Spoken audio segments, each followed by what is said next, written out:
Self-driving car startup Drive.ai will cease all operations and lay off 90 employees, according to a June 12 filing with California's Employment Development Department that was initially spotted by the San Francisco Chronicle. The news comes after reports that Apple was exploring an acquisition of Drive.ai to bolster the former secretive self-driving car project. Drive.ai General Counsel Thomas Yee wrote in the letter that the closure was necessitated by events beyond Drive.ai's control or current knowledge. CEO Bijit Halder will be among those out of work when Drive.ai's Mountain View office shutters on Friday, along with the company's directors of finance and robotics. Drive.ai declined to respond to VentureBeat's request for comment.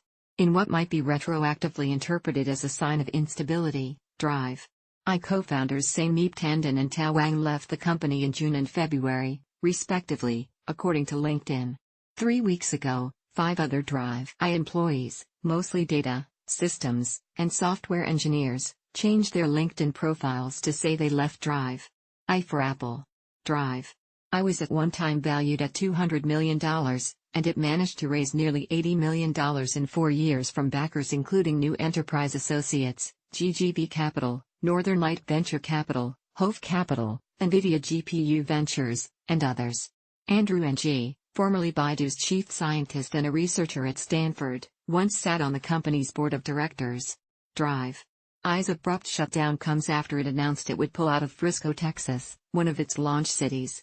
At the time, it said it was because its contract with Frisco, where Drive.ai has operated a small fleet of autonomous Nissan NV200 shuttles on a single route between an office park and a high-end shopping complex, ended later in the month.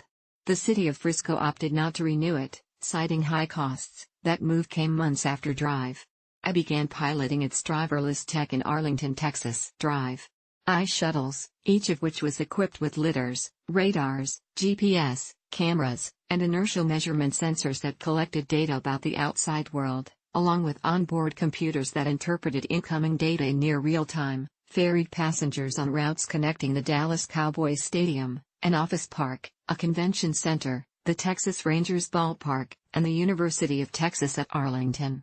They featured screens that displayed symbols, emojis, and other visual cues to communicate their next course of action, a lane change or right turn on red, for example, to human drivers and pedestrians around them.